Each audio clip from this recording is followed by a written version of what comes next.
Ẹ kú déédé ìwòyí o. Orúkọ mi ni Sam Adéọ̀sùn. Ohùn àánú ló tún dé sí etí ìgbọ́ yín.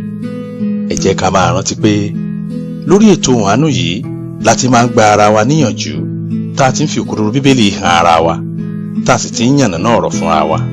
Mo gbàdúrà orí olórí ò ní lògbà rẹ mọ́ tiwọn lórúkọ Jésù. Àmín. Ìṣítí, ìlanilọ́yẹ̀, ìgbaniníyànjú, ìró ara ẹni sókè lórí ohùn àánú podcast ní samologo.com.ng. Ohùn àánú tẹ̀síwájú. Kí ni ohùn àánú tòní? Àṣeyọrí ẹ̀dá. Àpò ṣòkòtò kó wa ló wà o. Ṣùgbọ́n ìjàmbá ìran ènìyàn ni pé ohun tó ń bẹ lápò ṣòkòtò là ń wá a lọ. Àbó gbọ́. Mo ní àṣeyọrí ẹ̀dá. Àpò ṣòkòtò kó wa ló wà o. Ṣùgbọ́n ìjàmbá ìran ènìyàn ni pé ohun tó ń bẹ lápò ṣòkòtò là ń wá a lọ. Mo rántí ìtàn ìyá Adébánjí yìí nìkan lọmọ kan ṣoṣo tó bí. Bàbá Adébánjí sì ti kú nígbà tí Adébánjí wà lọ́mọ ọdún 4. Ẹ wò ó, ìyá Adébánjí kò lọ́kọ míì. Ó pinnu nínú ọkàn rẹ̀ pé bó ṣe kó máa gbàárù, òun yóò ṣe láti sin Adébánjí débi tẹ́rù ò ti ní bà á. Mo gbàdúrà fún gbogbo ẹ̀yin tẹ́ ń làkàkà lórí ọmọ pé ìlàkàkà yín ò ní já sásán lórúkọ Jésù. Gẹ́gẹ́ bí ìpinnu ìyá Adébánjí, ó rán Adébánjí níwèé títí dé yunifásitì. Ìyá jẹ màmá yìí lójú páálí. Adébánjí pàápàá a sì máa ṣàánú ìyá rẹ̀ lọ́pọ̀ ìgbà. Àṣé lóòótọ́ ni pé Ọlọ́run a máa gbàdúrà àwọn èèyàn rẹ̀. Lọ́dún tí Adébánjí jáde ní yunifásitì, ìjọba fún Adébánjí níṣẹ́ ní ẹ́mbásì orílẹ̀-èdè wa Nàìjíríà tí ń bẹ ní ìlú New York lórílẹ̀-èdè Amẹ́ríkà.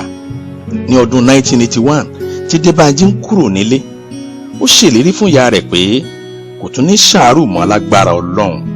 Tẹkúntẹ̀rín ni Adébánjí àtọmọ rẹ̀ fi pínyà pẹ̀lú ìgbàgbọ́ pé ìgbé ayé ti tún yí kàn wọ́n. Ẹ má gbàgbé ohun tá à ń ṣiṣẹ́ lé lórí. Àṣeyọrí ẹ̀dá. Àpò ṣòkòtò kó wa ló wà. Ṣùgbọ́n ìjàmbá ìran ènìyàn ni pé ohun tó ń bẹ lápò ṣòkòtò là ń wá a lọ. Báwo ni ìgbé ayé Adébánjí ṣe rí ní ìlú New York lẹ́yìn ọdún 2? Ẹ wò ó, Adébánjí ti bọ́ sáyé o. Òyìnbó ẹnu rẹ̀ ò bá ti wá mu mọ́.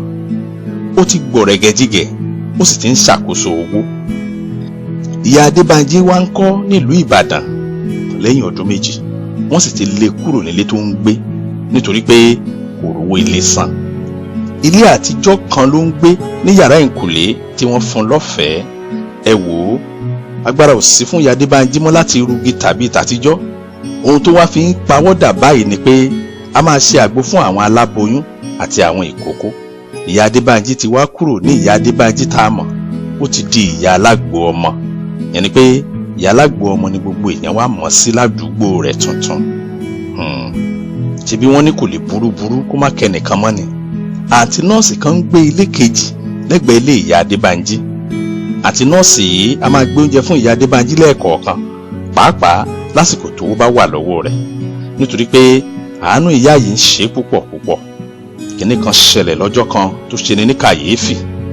Wo kàyéfì ńlá ni kì í ṣe kèrèémí. Má jẹ́ àgbàgbé ohun tá à ń ṣiṣẹ́ lé lórí ọ̀rẹ́ mi. Mo ní àṣeyọrí ẹ̀dá. Àpò ṣòkòtò kó wa ló wà. Ṣùgbọ́n ìjàmbá ìran ènìyàn ni pé ohun tó ń bẹ lápò ṣòkòtò là ń wá a lọ. Lọ́jọ́ tí mo pè lọ́jọ́ kàyéfì yìí, ọjọ́ náà làǹtí nọ́ọ̀sì bẹ̀rẹ̀ líìfù rẹ̀. Ó ro àmàlà láàárọ̀ ọjọ́ yìí, ó sì gbé ó di ilé ìyá Adébánjí. Nígbà tó débẹ̀, ó wòye pé ìyá Adébánjí tún ti bẹ̀rẹ̀ sí sunkún. Àǹtí nọ́ọ̀sì wí pé, màmá, kí ló tún ṣẹlẹ̀? Ṣé bí mo ti wí fún yín pé kẹ́ ẹ yé dáronú mọ́? Ìyá Adébánjí mí kanlẹ̀.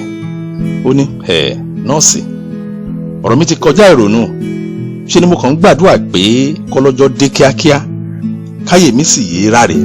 Nígbà tí àǹtí nọ́ọ̀sì gan gbọ́ ọ̀rọ̀ yìí, òun gan ṣojú bákan, ojú rẹ̀ sì léròrò. Àǹtí nọ́ọ̀sì wá ṣọ̀kan akin. Ó wí fún ìyá Adébánjí pé, màmá, ẹ má sọ bẹ́ẹ̀ mọ́, Ọlọ́run á gbàkóso. Bó bá kàn jẹ́ pé àwọn ènìyàn dàbí tèmi, tí n bá rẹ́nì kejì tí ó máa ràn mí lọ́wọ́ díẹ̀díẹ̀, ohun gbogbo ìbá rọrùn díẹ̀ sí. Ìyá Adébánjí gbójú sókè, ó mí kanlẹ̀, ó sì wí pé nọ́ọ̀sì, bí mo bá sọ fún wọn pé mo bímọ ńkọ́, ǹjẹ́ o lè gbàgbọ́? ọ̀rọ̀ yìí ya àǹtí nọ́ọ̀sì lẹ́nu. ó ní ha màmá, ṣé pé ẹ lọ́mọ? ìyá alágbo ọmọ ni gbogbo ènìyàn mọ̀ yín sí. ìyá Adébánjí ní bẹ́ẹ̀ ni, ṣùgbọ́n Adébánjí lórúkọ ọmọ mi, ìyá Adébánjí sì ni mò ń jẹ́ kí n tó dàdúgbò yìí. ọ̀rọ̀ yìí ṣe àǹtí nọ́ọ̀sì ní kàyéfì púpọ̀, ṣùgbọ́n kò tí ì rí kàyéfì kankan o. nígbà tó gbọ́ gbogbo ìtàn ayé ìyá Adébánjí, ó lanu, ètè rẹ̀ sì sọ sílẹ̀. fún bí ìṣẹ́jú mẹ́ta àǹtí nọ́ọ̀sì doríkodò, kò mọ ohun tí ó sọ. àṣeyọrí ẹ̀dá, àpò ṣòkòtò kó wá wa ló wà, ṣùgbọ́n ìjàmbá ìran ènìyàn ni pé ohun tó ń bẹ lápò ṣòkòtò là ń wá lọ. ìṣítí, ìlanilọ́yẹ̀, ìgbaniníyànjú, ìró ara ẹni sókè lórí Ohùn Àánú podcast ní samologo.com.ng. Ohùn Àánú tẹ̀síwájú.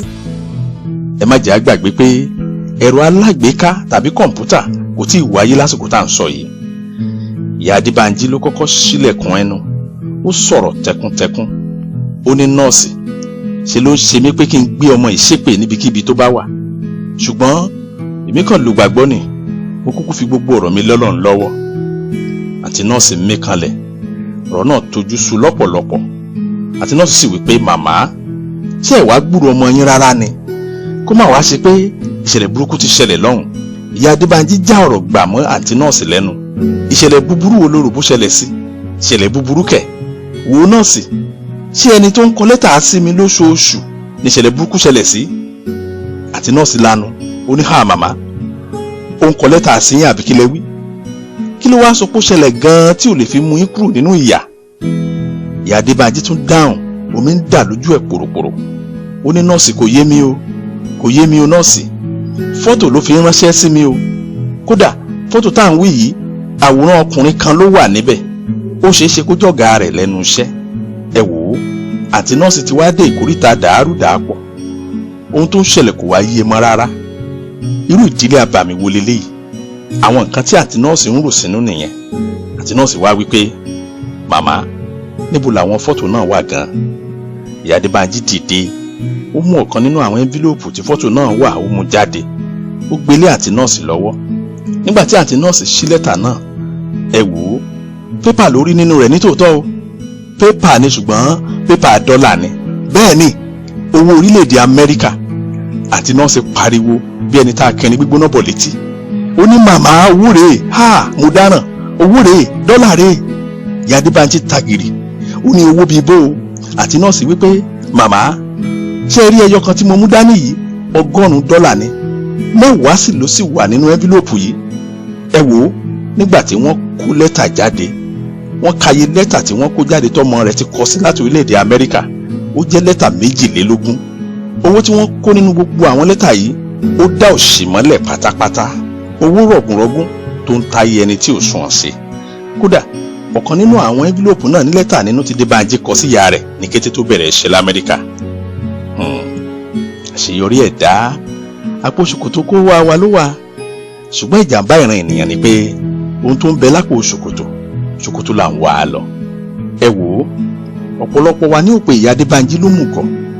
wò ó, bó o pè ló mùgọ̀ ò parọ́ o, ṣùgbọ́n bá a bá fojú inú wò dáadáa, irú ìwà òmùgọ̀ báyìí ń bẹ láàrin dúníyàn ní rẹpẹtẹ. wò ó, kòókòó jàǹjàǹ ọmọ ẹ̀dá papọ̀ jù. ìbẹ̀rù bí kó wá wa yóò ṣe rere ò jẹ́ á mọ̀ pé a ti ṣe rere. ọ̀nà tí kó wá ń tọ̀ dàbí ẹni tó ń wá ohun tó wà ní ṣòkòtò rẹ̀ lọ sí ṣòkòtò. ó béèrè pé ń ṣáàwó, jẹ́ kí n kọ́kọ́ fi kinní kan hàn ọ́ nínú Bíbélì, nínú ìwé Sáàmù orí 19 ẹsẹ̀ 14. Bíbélì wípé èmi ò yìn ọ́ nítorí tẹ̀rùtẹ̀rù àti tìyanu ni a dá mi. ìyanu ni iṣẹ́ rẹ̀, èyí ni ọkàn mi sì mọ̀ dájúdájú. àbẹ́ẹ̀rí, ọkùnrin kan ló fi gbé ta níbẹ̀. ó mọ irú iṣẹ́ tí Ọlọ́run ṣe nínú ayé àwọn ẹ̀dá. ó mọ̀ wípé ohun gbogbo tó mú ayé èèyàn ní ìyanu nínú, Ọlọ́run ti dá mọ́ gbogbo wa. ọ̀pọ̀ akàwé débi tó lápẹẹrẹ, lẹ́yìn tí wọ́n kẹ́kọ̀ọ́ gboyè, wọ́n á máa rìn gbòòrò kiri, wọ́n á ní pé wọ́n ń wáṣẹ́, wọ́n á rìn bàtà gẹkúmbà, táyà lọ́mọ wọn lọ́rùn bí ìgbà tó kùn bá lọ́mádìẹ lẹ́sẹ̀. wọ́n á máa gbé ayé wọn bí ayé ìyá Adébánjí. ọlọ́rọ̀ tó ń tọrọ jẹun.